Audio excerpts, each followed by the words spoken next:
Let's take a moment to appreciate the sheer audacity of the Christian story. The eternal, all-knowing God decides it's finally time to send his Son to fix everything.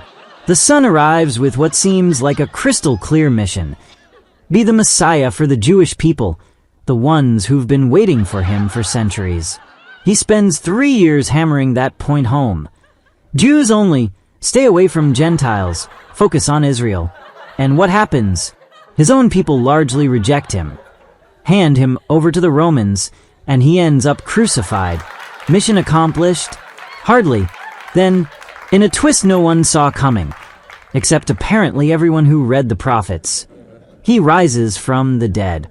And suddenly, over a quick 40-day catch-up session, he drops the bombshell he somehow never mentioned before. Actually, go to all nations. Wait, what?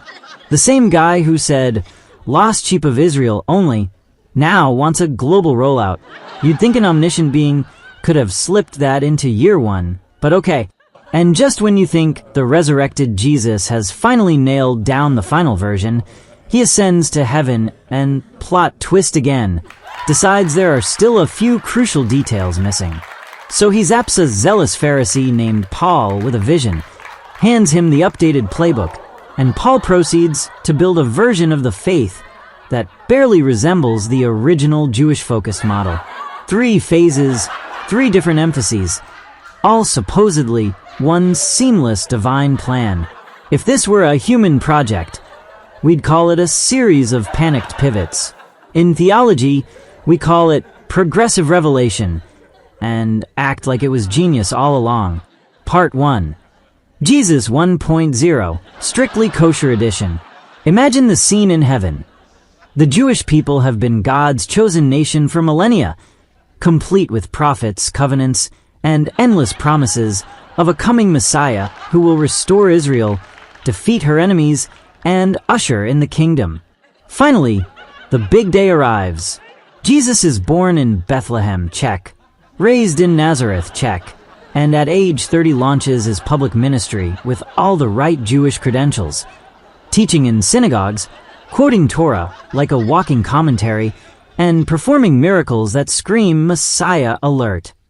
He is excruciatingly clear about his target demographic. I was sent only to the lost sheep of the house of Israel.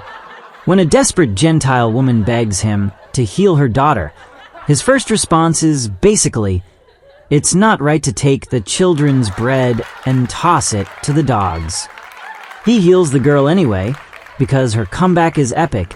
But the point stands: Israel first, everyone else crumbs at best. He even tells his disciples explicitly, do not go to Gentile towns, do not enter Samaritan villages, stick to the Jews. The marketing is flawless for the intended audience. He debates Pharisees on Sabbath laws, cleanses the temple, rides into Jerusalem on a donkey, while crowds shout messianic psalms. Everything screams, "I'm your guy, Israel." And the response? Mixed reviews at best. Some crowds love the free bread and healings, but when he refuses to lead a revolt against Rome and starts talking about dying, enthusiasm wanes. The religious leadership brands him a blasphemer. The crowd that shouted Hosanna flips to crucify him. And, possibly with some insider trading from Judas, he's arrested, tried, and executed. The original launch crashes and burns. The people he came for largely say, "Thanks, but we'll wait for the next model." Part 2, Jesus 2.0, the Resurrection Remix. 3 days in the tomb, and Jesus pulls off history's greatest comeback. He appears to his disciples, who, let's remember, all scattered like scared rabbits when things got rough, and spends 40 days giving what can only be described as remedial instruction. You'd think 3 years of 24/7 ministry would have covered the essentials, but apparently there was one teensy detail he forgot to mention. The bombshell: go and make disciples of all nations. All nations. The same nations he previously told his followers to avoid like the plague. Suddenly, the exclusive Jewish franchise becomes an open invitation to every ethnicity on the planet. The disciples must have been thinking, "Wait, Lord, you couldn't have led with this?" Maybe before we spent all that time steering clear of anyone who wasn't circumcised. But no questions asked. Jesus blesses them, tells them to wait for the Holy Spirit, and then dramatically ascends into the clouds. It's a classic case of, "I meant to tell you earlier, but I died." The resurrection doesn't just prove he was right.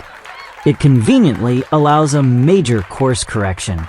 The Jews-only policy is officially retired, replaced by a global vision. And with that, Jesus exits stage heaven, leaving his rather confused original team to figure out how exactly to implement this brand new expansion plan without any further clarification. Part 3. Jesus 3.0, the Paul upgrade. You'd think 40 days of post-resurrection tutoring would have wrapped things up neatly. Jesus is now at the right hand of the Father, mission clarified, disciples empowered, done and dusted. But apparently not. There are still some critical updates pending, and for reasons known only to the Trinity. Jesus decides the best way to deliver them is through a guy who never met him during his earthly life and was, in fact, actively trying to destroy his followers. Enter Paul, formerly Saul, the PhD-level Pharisee and certified Christian hunter.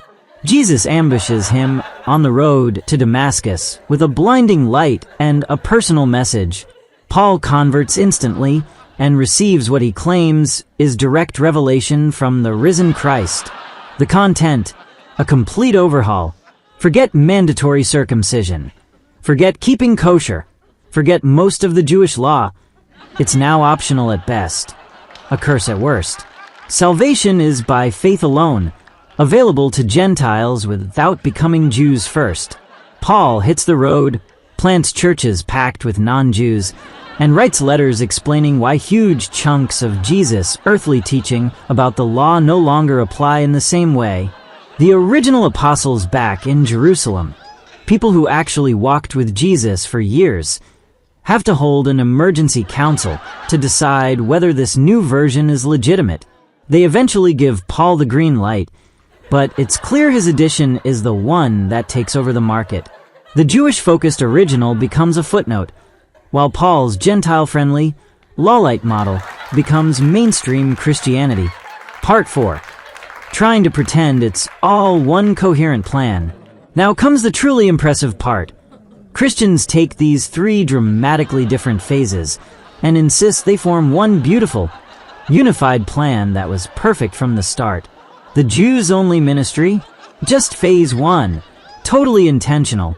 The sudden post-death global pivot? Always part of the script. Hidden in the prophets, if you squint hard enough. Paul's radical rewrite? The mystery finally revealed.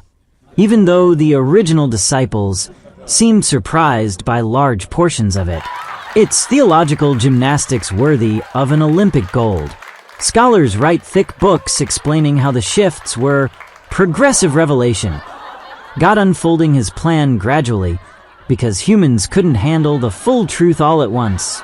Fair enough, but it does raise the question, why did the all-knowing God need to unfold it in a way that looked exactly like a series of emergency fixes after the original plan flopped?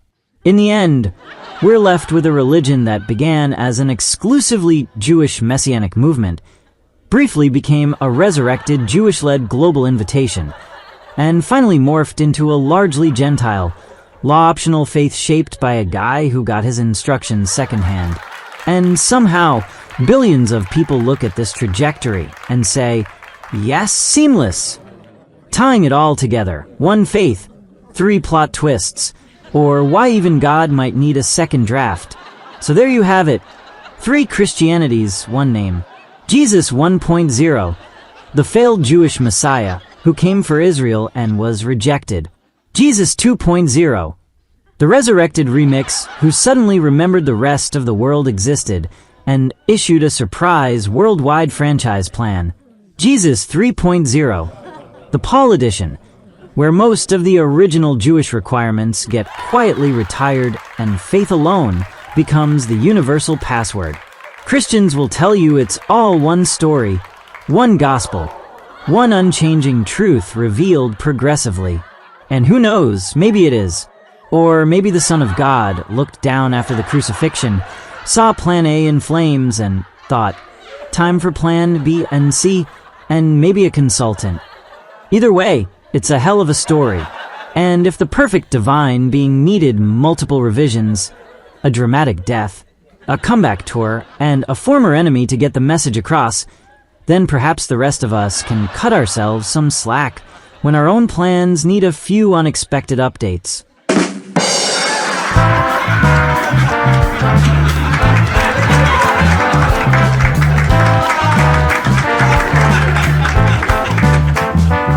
On the dance floor there's a funky dancing, got it going on. On the dance floor there's